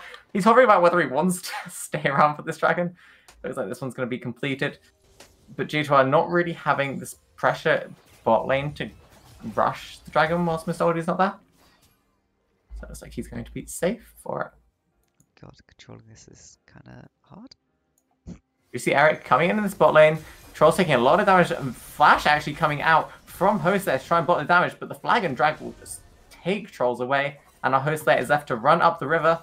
Hopefully Wind's Resolve can get to him in time, but Eric is there ready to face. The binding will not connect, and Wind's Resolve doing a lot of damage. Only level 5, but the anchor will connect onto Eric. We'll finish him off. Edith now taken down by the teleport from Joshua, and now he's stuck in the middle of the comp from SAS as a nice jump in from Mr. Oldie will position. We'll keep him there. A triple kill actually landing onto Wind's Resolve. trying to pick up this gun. Firehawk does have the charm to slow him down, but no mana, no ultimate, and no flash. But it's going to be left to get away as the rest of GH2R are spawning and positioning into him. So So as the dust settles. Go on, Gavin. I was saying important to note there was Natsuki's teleport was much later than Joshua's. At that point, it almost doesn't matter the fact you're going to TP. Like, what's the best you're going to do there? Your team's going to be so far behind in the pressure in the fight that. We actually see Windsor going for this pick on empathy. Oh no! Sorry, carry on. Yeah. Why TP there? You're better off to just hold your TP and have that TP advantage. Maybe get a push in, get a back. Just TP for the next objective. Yeah, so Natsuki waited with the TP, ended up pushing the wave instead. So we do see it crashing into that top tower, so Joshua does do that on XP. But that late TP really did hurt the turn of that fight. And we do see now Wind Resolve is about 900 gold ahead of Firehawk. And as soon as he recalls, actually no recall out yet. So currently Firehawk's ahead in gold spend. There we go, recall coming in. Wind Resolve is a scary LeBlanc. So Edeka has gone for the Sheen first over the Tear, choosing for that early lane pressure as opposed to the scaling quicker. I'm not so sure how I feel about this. You're never really going to kill the Xayah Nautilus in lane. I'm not sure what actual pressure that's going to give you. We actually see the dredge line landing onto Laceman, a huge amount of damage coming from trolls. And there we go. Like, gone. They're abusing your Morgana. You may as well just be scaling at this point. You're now waiting to stack your tier even longer, and your Sheen's not really giving you too much right now. Indeed, and what I always say when playing Ezreal as well is, I definitely always, if you're looking for some lane pressure, just buy a pickaxe. It'll go into your mirror mana, and you know the main time when it scales is when the item is completed itself. So getting a tier first doesn't matter too much. If you want lane pressure, get a pickaxe. Don't buy Sheen. It'll just delay your power spike to 22, 23 minutes when it should really be done at 19 minutes on Ezreal. Exactly. Yeah, 1200 gold, just not in the quite right direction at this point in the game. Firehawk uses the ult. Has to respect the chains. The bomb can do so much damage with that electrocute and the mimic, or mimic anything really. But yeah, one thing I did want to pick up on, as I know you were talking about this just before the game started, is that we do see a sort of even amount of points being put into the Dark Binding and the Black Shield from Morgana. So not quite what you wanted, Russ. Yeah, I mean, I'll take any support who actually puts more than 1 point into Black Shield. I mean, first concern is I would like it to be used at the correct time rather than late as it has been. But, you know, we're small steps. Having more points is always quite favourable, I think. We actually see an engage in this mid lane. Nice knock up from Eric. Yeah. Let's say that was an extremely early flash from Firehawk, especially considering how close Eric wasn't about to come for the gank. I think that's quite frankly, that flash might have actually just foiled your own gank there, because it meant Max Resolve tried to back off rather than staying pushed up too far. It does feel like Firehawk he's respecting Wind Resolve's LeBlanc, but maybe a little bit too much at this point. Blowing that flash when it definitely didn't quite need to be. But in this time, we do see Herald started up by Eric and Natsuki. Mr. Oldie coming in as that level 6 Zac, but will get grabbed in by Natsuki. He's on his own here. This will be a 3v2. Death Realm is available. You see, Wind Resolve coming in late. Joshua doing a lot of damage. Doesn't quite finish off Eric there. Natsuki pulls out Joshua in this Death Realm, but the double distortion from Wind Resolve will pick up Eric in that top lane jungle. Joshua now forced to flash away, but Natsuki is now in a 3v1 as Firehawk is just unable to follow up anything. Yeah, no ultimate, no flash. Had Ignite, but going in there would be a very dead Ahri. They get the Herald, but they lose 2 for it. And they don't actually pick up that kill onto Joshua either. He's left very, very low, but not quite dead. Which is the difference between Firehawk landing a few extra skills and Firehawk not landing most few extra skills in a fight. Yep, indeed. So you do have an advantage top lane still. It is worth noting, for the side of GOTR, you're still about 500 gold ahead in the top lane. Your bot lane's about 800 behind. Your mid lane's about 1,300 behind. Your jungles are also slightly ahead. So I'd like to see them really try and get this top lane really rolling. It's all well and good trying to play around your lanes that aren't doing too well, but why not just shut that Jace out of the game? Because what can a Jace with no gold really do, especially when he's building lethality? If you shut the Jace out of the game now, he becomes a useless champion because he's building that lethality when behind. Yep, and just the amount of lockdown that Eric and Natsuki have, it's very, very possible. And what I'd like to see now, or I think is quite interesting in the top lane matchup, will be once Jace finishes his first lethality item. Obviously, the lethality items are relatively cheap compared to a lot of the mage items, so that will be his window where he can try and get a bit of an advantage. And then once the Mordekaiser's finished his Leandrish tournament, then it won't be a fun time for him. But hopefully, you can just sit behind his team and EQ them to death. Yep, it's all very depending on how mostly Ioriaa play this next 5 to 10 minutes. But during that time, we did see that SAS took that second dragon. Will be an Firehawk burns the ult Cloud? again.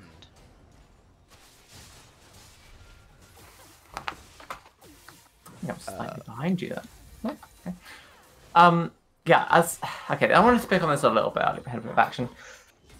I feel like Firehawk is almost terrified Too of passive. the entire team of SAS. Actually, a lot of damage coming from this bot lane of Ioriaa, and it won't be enough to do anything there. But Eric and Natsuki, as we predicted, going up for this kill onto Joshua, but Mr. Oli is there, Maybe and it is now a overstepping. Wind's Resolve is coming out the 3v2. back. Firehawk very behind, and with no ultimate, as he was used that flash used by Eric, but Wind's Resolve having the double distortion dash. But will flag and drag to get away, avoiding actually any tower shots there. A nice escape from Eric and Natsuki there, managing to get out without giving anything over. Taking a lot of pressure off Firehawk in the mid lane because the LeBlanc had They're to not roam done. up. Wind's Resolve hovering on that blast pond, hopping over, Eric. binding Eric with that just insane amount of burst that a LeBlanc does have in these early levels with Electrocute as well. Was that on a ward actually? I didn't quite see that. No. No ward there. It was a complete guess.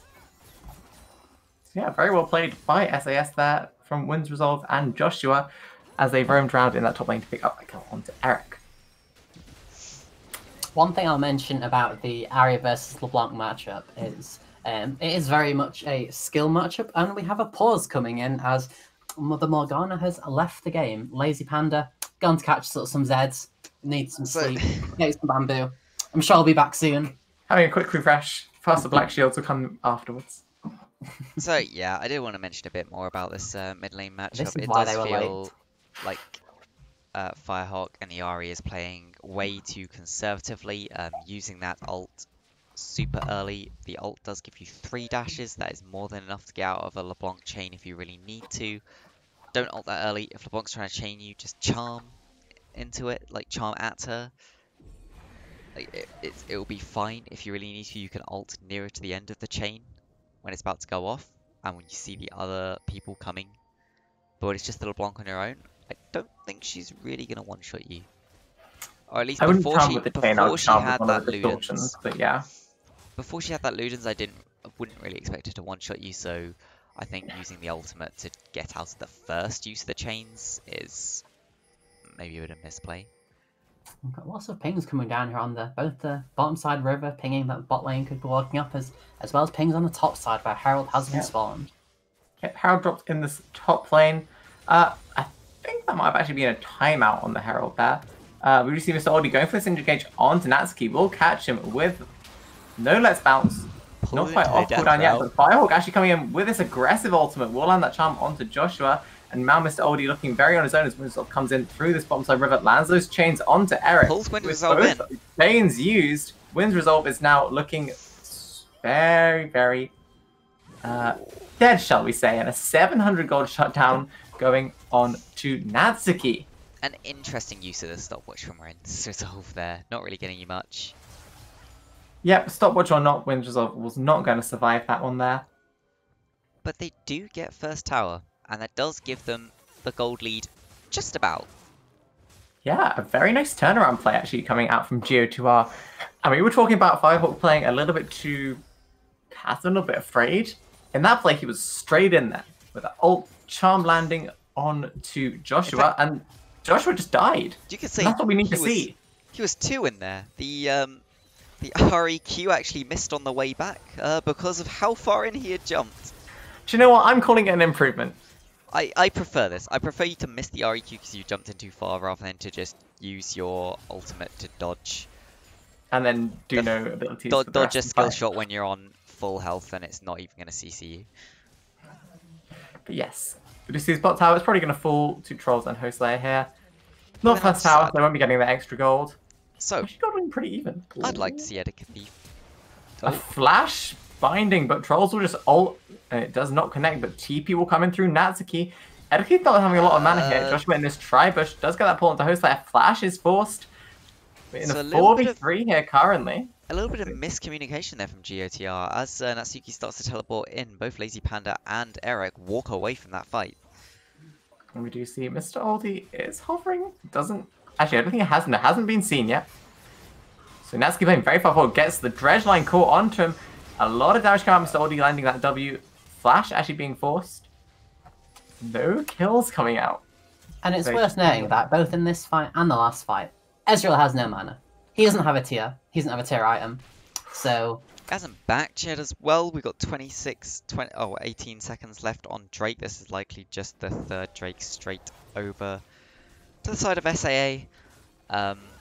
Wins off, use that distortion over the wall to catch his panda, but the Black Shield coming out on time.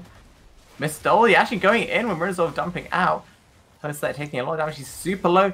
The True Shot Barrage will not finish. GOT are actually winning this fight somehow. Do you see Joshua and Resolve just trying to force the rest of GO2R off? They will probably still get this Drake. Actually, Edeka did get it back in time. Has that full mirror mana now. GTR are looking for it. That's coming in for this game again. Nice pull onto both Resolve and Joshua. The Cataclysm to hand onto Resolve, but will of course use it doesn't get away. Dragon being taken by SAS. Could have been stolen. But 2 kills, possibly 3. Yeah, 3. And there's no flash. Oh, there is flash on Trolls, but it's too late. As a 3 for 0 for GO2R, they do lose their dragons, so SS are on soul point from that. But they're running straight to this Baron as these pings are coming out. A beautiful knockout from Eric. Baron won't be there for another 2 minutes. Yes, that's a Herald. I'm thinking we're late in the game than we are, aren't we? A beautiful knockout from Eric at the end there manages to keep Trolls in the pit long enough for them to get the ignite and the extra damage needed to kill him. Trolls still decides to flash over the wall, ends up learning flash for nothing. It's unfortunate they didn't get the Drake from that. It was on 4 health at one point, and Azaya also took it at the end. But they tried their best. They managed to get a few kills and get. And they're actually ahead in gold now. And that's just how it is sometimes. One thing I want to point out: Edeka Thief starts stacking this tier about 18 minutes into the game. That's going to be quite a delayed tier indeed. Yeah, we're going to be looking at... I'll be surprised if the tier finishes this game. We're 5 minutes away from a possible Dragon Soul. Yeah, I reckon this tier will come out, depending on how avantly he stacks it. But if he sort of stacks it relatively casually, like not completely spamming Q when the passives are cooldown, I think it'll come off about 26 minutes, 25, 26 minutes, that sort of mark. It just depends how much he's spamming it, and you can see on his model now, he's not pressing Q, so that's going to be a long stack. Now just imagine, he would have this tier almost fully stacked, if not completely fully stacked now, if he'd gone for the pickaxe instead of the Sheen, and then the tier when he bought the pickaxe, obviously having that much earlier stack, and then would have that fully stacked Manamune for this soul fight. So he's picked up the Ruby Crystal as well, which suggests he's going to Triforce. How do you guys feel about the Triforce into Iceborne Gauntlet here? So I think in this game, I think Iceborne Gauntlet is the better option. Hold that thought, actually. See Mr. Audi going for an engage here. Leeds Panda will get that Black Shield onto Eric, but in return, his life will be traded. Unfortunately, using the Black Shield on Eric means we're not finished yet, actually. Jose going for that dredge line. Mr. Audi getting that nice Lefax range. Yeah. Gonna fizzle out. Sorry. Unfortunately, the Black Shield being used on Eric means that Edeka Thief gets Nautilus ulted and has to flash away, because no Black Shield means that he'd be extremely exposed when the Nautilus ult hits. I mean, I think both Eric and Lazy Panda were in a position there where one of them was going to die and the other would survive because of Black Shield. And Lazy Panda saying, Eric, you can live. You've got the bounty. I will fall.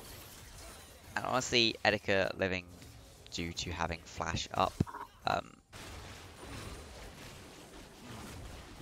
And what you're seeing in the mid lane right here, this is the quintessential what Xayah does when she has Essence Reaver. She shoves the entire wave, and then she walks away. And it ensures she gets to buy her next item, Infinity Edge, rather than buying a Manamune. Yep, no tier Xayah this game like we saw last game.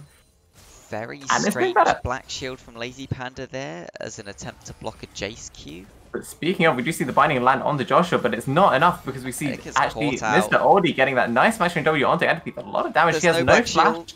Ultimate coming out of the Black Shield is not enough because we do see Joshua doing a lot of physical damage. But he gets out alive. Black Shield comes up just in time. I think Lazy Panda's maybe maxed it now, or is maxing it at this point. Yep, 4 points in it right now. Yep, which just gets it up in time after having used it for a Jace Q. Yeah, but regardless, we will see this mid tower full. Firehawk still in this top lane. But we do see the rest of SAS will be backing off after this play as Dragon comes up in 40 seconds, which is a potential soul for SAS. Resolve with that pick does land on Natsuki, but will not be committing to it. That was not the pick he wanted. He's, I think, looking for Edeka Thief in jungle there. Again, a little bit of miscommunication on the side of GOTR. The Black Shield's used even though Natsuki is walking away. Natsuki can easily walk out of that chain there by himself. If the Black Shield's used, Natsuki can go in on that. Could even try and hook the LeBlanc over the wall and at least force her to W. And Resolve going for this pick onto Eric. Decent damage, but it won't be enough. Now Firehawk in a 1v4 situation. Ultimate forced again. Burns all 3 uses of the ult almost instantly to get out of there. Very strange. And Dragon is started by SAS. GHR all 5 in the area. Teleport coming in from Joshua, but a lot of damage going out to the Lord Host there. Will be taken down. And now in a 5v4 wins Resolve in this realm. But Joshua trying to get into this backline. Edeka just melting through the side of SAS. The soul does go over to SAS. Edeka Thief just left. Just keep this Conqueror stacking. So much damage coming out from Joshua. Will pick up the kill on Firehawk. And overall, a 3-for-1. GHR just couldn't finish anyone off. And what I think you're going to start seeing now, especially once LeBlanc eventually hits level 16, is Jace and LeBlanc will just essentially become poke champions. LeBlanc will go to quite low, around 30 seconds cooldown, if not lower. So you're going to see quite a lot of poke coming out of those champions as they start to siege when they start eventually grouping for these towers. Yeah, Mimic's actually already under 30 seconds cooldown, 28.35 at rank 2. Oh, there you go. Going to be looking around, I think it comes to around 20 seconds at rank 3. Could be wrong there. It's been a little bit of time since they played LeBlanc. So, GOTR in a very sticky spot right now with Ocean Drake having gone over. I'm not even sure if your Mordekaiser anymore can match the Jace on the side lane with the amount of healing that Ocean Drake is going to provide him during any extended trading. And Mordekaiser's not exactly a burst champion. Yeah, it's going to be especially tough for Natsuki to face into Joshua, considering he's gone second item into that Spirit Visage. So the only armor he's got is really from this Ninja Tavi, and only 2 stacks on the Seek's Armor Guard, so not really a whole lot from there either. It's going to be tough for him to match Joshua. And the problem is, the longer the fight goes on, the more worthwhile that Ocean Soul is. And when you've got a massive tank in the form of Zac, yet again, that's someone that your team needs to get through. Yeah, it does seem like the GTR are struggling. Like we saw in that last fight, Edeka Thief was pumping up so much damage. He was basically untouched by SAS, but he just couldn't get through them. And you know that's that unstacked tier coming at 485 stacks, so it's getting there. So, 2 items into that Triforce. Charm actually landing onto Mr. Oldie, but Firehawk actually going to be engaged on. Ult's down instead of over the walls, but will be getting out with his life. I really don't like how Firehawk keeps mispositioning and having to use this ult to escape. it does feel like that's what most of these ults have been for, is just to make up for the positioning mistakes. Ooh, we do see only it's 5 members of SAS with only 4 of GO2R ramp. Actually, the flash auto into the ultimate Q will finish Firehawk. He's unable to move for that whole play. Very nice engage coming out from Lord Host Slayer. They're free to take this tower. Mr. Oldie coming in from the side. W not landing. We'll get this pull back onto Eric. Lazy Panda using that back shield to save himself there. Probably the right call. I think if Lazy Panda got pulled back there, he would have been a very dead Morgana. It's kind of hard for GO2R to really return anything here. They got Ocean Soul on SAS. They're just slowly whittling down these towers minus top lane because apparently who cares about top lane? Both the inhibitor towers are exposed in mid and bot. If you're G2R, what do you do now? So it sounds bad to say, but I think at this point, as GOTR, you play for a steal. You can't really fight. Or an engage. A huge W coming out from Mr. Oldie to catch Eric and Natsuki. Natsuki going to be caught by the chains from Rin's Resolve, but the flash will get him a safe distance away. Eric in this bush. Recall interrupted by Mr. Oldie, and now misses the flag drag over the wall and will most likely fall to Mr. Oldie here. Oh, the charm does connect actually. Mr. Oldie now in a 2v1 scenario will W over the wall, tunneling onto Eric here. Sliding actually, his life is more important than this kill. There goes the Baron. Being started Baron. without the Zac. Those Jarvans are no health on the other side of the map. So why not? It's risky. G2R know they're doing it. Yeah, they know they're doing it now. Okay, it was put over the wall. Edicate's getting a little bit of damage onto his resolve, but does put him in a dangerous spot. Ooh, the charm's down. Now free to go over, catching the root onto Firehawk, and he will just drop to that empowered Q from Joshua. Natsuki pulling Hoslayer into the realm. We're a bit of a stalemate during this fight whilst the realm goes on, but a nice engage from Mr. Oldie, but no one else there from SAS is there to follow up. Mr. Oldie is now stuck in the backline of GO2R. And actually most of SAS looking real hit. Lazy Panda Hourglass will not keep him alive for long enough as that empowered Q from Joshua does take him out. Eric now falling, Trolls coming into this fight a little bit late, but with that ultimate to get the double root. Edica Thief now on his own here in a 1v4, using that Arcane Shift to get away with his life. You essentially see the issue they have. When they're against the Ocean Soul, the amount of healing you get just during any fight is insane. That passive healing makes it almost unplayable unless you can really just burst the enemy out. Mm-hmm. And that Nautilus almost survived due to the Ocean Soul. The Cataclysm just ended his life there, but the Ocean Soul almost kept him alive throughout that. And you can see the Zac's health. The Zac died at one point. He was impassive, and that Ocean Soul, just autoing minions has got him back up. Yeah, an insane amount of healing. See, no Morellos, no Executioners, or any of that from the side of GOTR. So I'm seeing a lot of pings onto the Elder Drake, which at this point, I don't think this team actually needs to risk any sort of 50-50. Just go 1-0-4, end the game. I think it's extremely risky. SA8 should never risk this unless they're absolutely forced it. GOTR, I think, is a desperation play. I think they sort of have to go for this at this point. If they get the Elder, Resolve on the side hit. TP coming out from Joshua in the spot lane. They're just trying to push them away. They get the TP. It's not too bad if they back off now and try and let SA reset. SAS can play this slowly, considering they've got this wave slowly pushing in this mid lane. Treasure line not quite landing. I think Eric should just try and get around the back, somewhere where he's not seen. Somewhere where he at least stands a chance at a steal. Yep, Edica has actually been spotted out catching this mid wave to stop it hitting these next towers. And then we see Mr. Oldie going for this engage. W charge won't land, but Wind Resolve will get this route. Doesn't quite land over to Eric as he gets the flag and drag, but Lazy Panda will be popped by Wind Resolve. Sheer amount of damage on that Xayah. Charm coming to slow down Lord Hostlayer, but the Death Charge knocking up Natsuki. But he seems to be fairly safe to walk away. No, here we go. Catch caught out there by the rest of SAS. But he's a tanky Mordekaiser. Pulls Hostlayer into the Death Realm. Unfortunately, his team's not there to back him up. Coming out from Mr. Oldie, actually almost one-hitting Firehawk there, whilst the rest of his team finish up Natsuki. And that should be game. Yeah, most likely game here. Apparently, I'm mixing up Zach's W and E. So yeah, all these W charges I've been saying have been E charges. But yes. See, I thought the LeBlanc going to melee range of Ezreal with the distort, but no damage comes out. Flash into the dredge line from Nautilus. Host there looking real low, but doesn't take the area from the towers. Laser Panda doing that. The Ezreal is doing damage. It's just that Ocean Soul is healing the LeBlanc so much per damage done, it doesn't look like he's doing any damage. It's a little bit too little, too late, unfortunately. These are the items that Ezreal needed to have by 3rd Drake. Definitely 4th Drake if you're a little bit behind, but that's part of why Ezreal's quite good. He spikes very nicely with his Triforce Mirror Mana, and that's supposed to be come out around 3rd Drake when you're ready to start fighting back.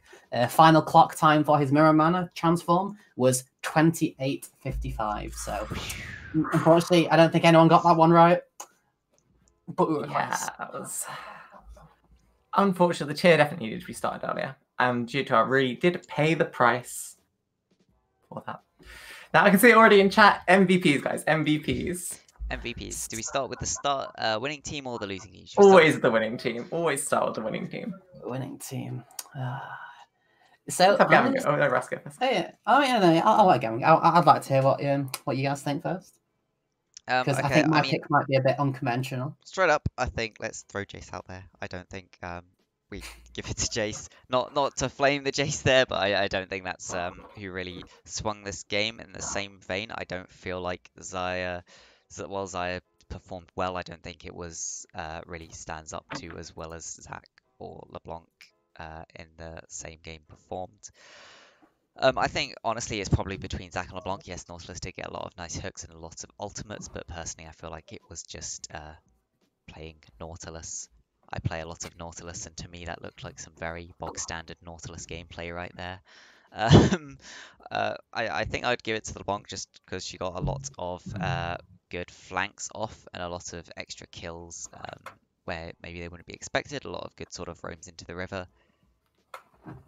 So, from my mind, I think the LeBlanc just edges it out slightly over the Zach. Zach was doing very well as well. Definitely mentions to the Zach. Russ, what about you for our winning team? A winning team. So I'm gonna go out and say that I think that our boy Trolls on the Xayah was the MVP for that game. Oh. It didn't look like it. It wasn't like but if you actually go back and look at the actual fights, he puts in consistent damage. As soon as he got his 2 items, his Essence Reaver IE, he started doing quite a lot of damage in fights. He did the 2nd highest damage on the blue side, less only to Jace, who is a poke champion who should have been able to farm damage against the Mordekaiser. So I think it sort of shows that that damage would have only started to come out once those items came in, as well as getting some nice damage in bot lane. So, and it was a tough call between this and LeBlanc. Obviously, I liked how LeBlanc played quite early. Obviously, having Ari summonerless is quite a nice way to start off the game because we got an early Zach gank. But I didn't see as much damage come out from LeBlanc during the pokes as I would have liked to see. I saw many sort of distortions in that didn't really result in chunked health bars. So that was the tipping factor for me. Yeah, I think I have to agree with you, but I think LeBlanc does resolve on that. LeBlanc does take the edge for me. Having this early game pressure over Firehawk's Ari, and actually just it felt like as the game went on, it expanded from that mid lane. It went from Firehawk having to respect him to almost the whole side of G2R being like, it's a terrifying LeBlanc. If that LeBlanc comes, we have to burn summons, we have to burn ults just to get away. How about our losing side? Let's start with Russ this time. Who's your losing side MVP? Losing side MVP, that's definitely got to be... Ooh, I think it's a toss-up between the Jarvan and the Mordekaiser, but I'll definitely give it to Mordekaiser. When I was sort of looking at the sort of CS numbers in top lane, he was playing relatively well in the matchup. He was up CS rather than down CS, which is not something I'd expect in that matchup. Yeah. It's just a shame that I think he probably felt forced to itemize into a Spirit Visage due to LeBlanc. I think if he could have just built his standard Realize Leandries into Zhonya's and then whatever else, he would have had a lot more impact and just smashed down top lane. And with that build, he may even be able to get a 1v2 off in the jungle if the time's right. Depends how it's played, but yeah, I think I'll go with Mordekaiser for me. Yeah, I definitely agree with you there. I don't think there's much more to add to that, really. Yeah, it does. I do feel like Natsuki on that top lane did have the most, what's the word I'm looking for? The most consistent performance throughout that game. There were some points from the rest of GTL that really stuck out to me, and I thought, it's just not quite going right. And okay, I know I'm like slightly moving away from the MVPs here, but we saw very aggressive play from the bot lane when they just they couldn't be. So we saw a lot of times the fans are just stepping a bit too far forward, and we saw host lane be like, okay, stretch line, and the amount of damage that trolls can put out, that's a dead Morgana. So Enigma Thief having some itemization issues, which I really think had a huge effect on how some of these early team fights and these dragons actually came out and went.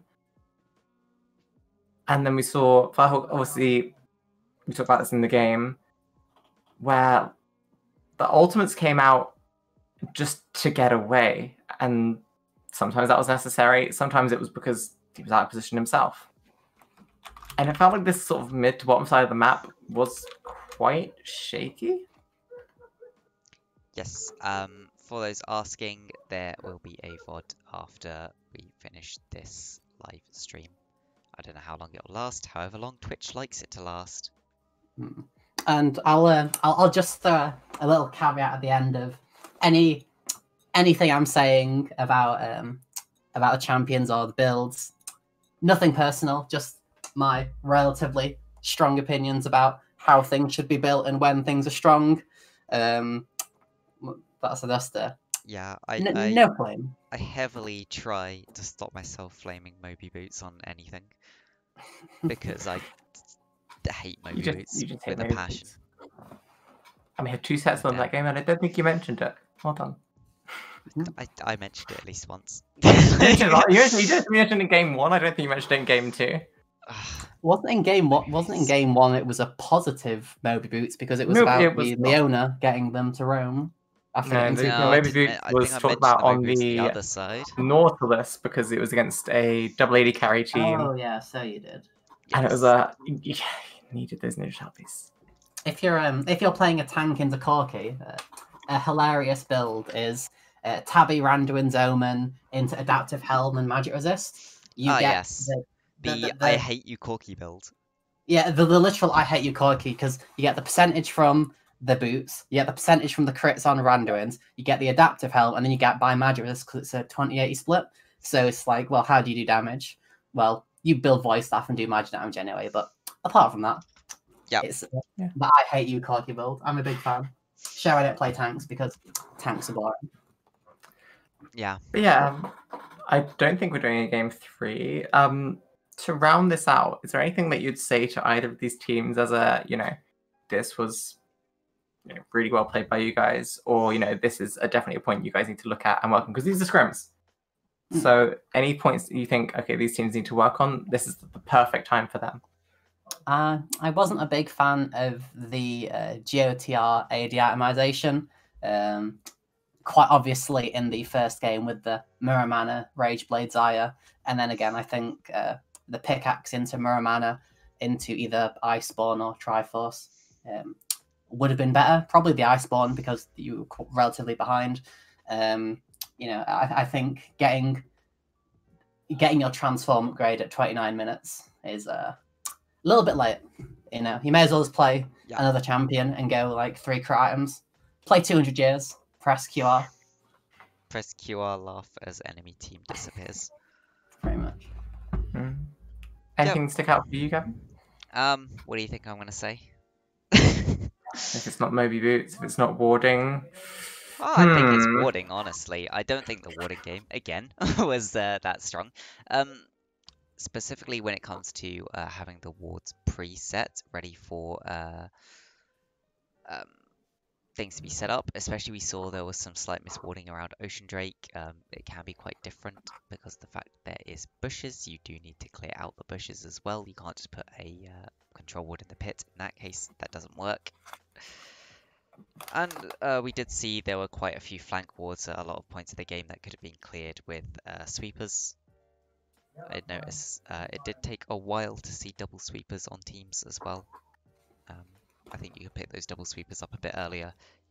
In fact, in this game you can see that there are in fact no blue wards at all on one side.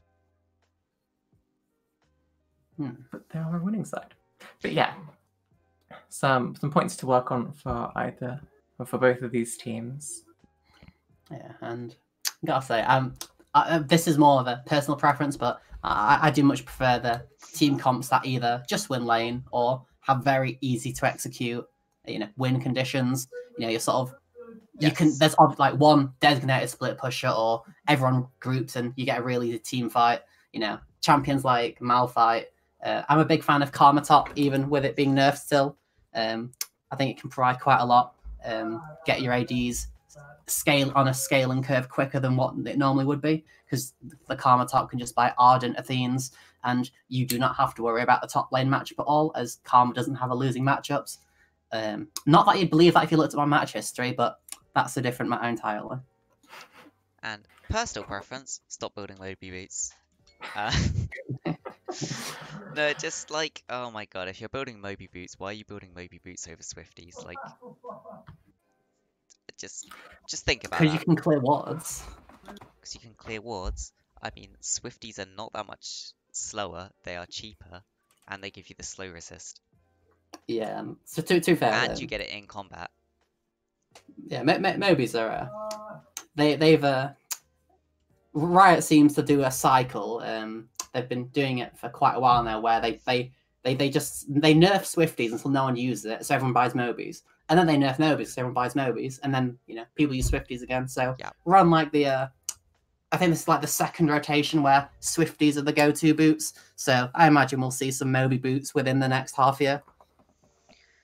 Yeah, I think it's a good point to round it out then, before we get lost in a discussion about boots. So you can never discuss boots too much.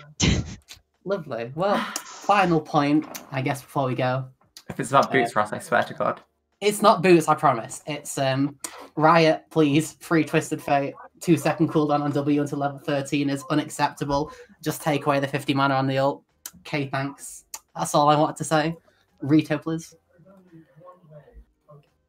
Yeah, I agree. Rito, please do not release Yone.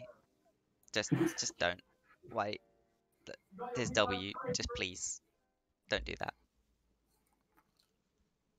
Anyway, thanks to the teams for playing, Scrim, letting us cast. Thank you to Russ for coming and casting first time with us too. He said he did a little bit before. That's fine. I'll send you my PayPal later. Perfect. I will pretend shout out something in there. Your Twitch, Russ? Me? I don't really stream, but sure, twitch.tv/Tsunderebaka. It's just my username, but I wouldn't recommend it. There we go. Watch these two instead. Watch these two instead. Oh god, what a thing to say. Okay, yeah, thanks Mia for coming and streaming as well. If you want to shout out your channel, although I feel like we do it mostly on yours anyway. Yeah, I think this is the first time we've both casted on your channel. Probably. Yeah, I'm over on twitch.tv/Ioriaa with 2 A's. It's in chat. With some extra A's in case you lose some. Yeah. So thanks everyone for coming. Thanks to the teams for letting us cast this scrim for you. If anyone wants anything casted, let us know. Etc, etc, all this other crap and stuff. Perfect way to end. Thanks guys. Indeed. See you later. Thanks. Goodbye. Bye. Goodbye.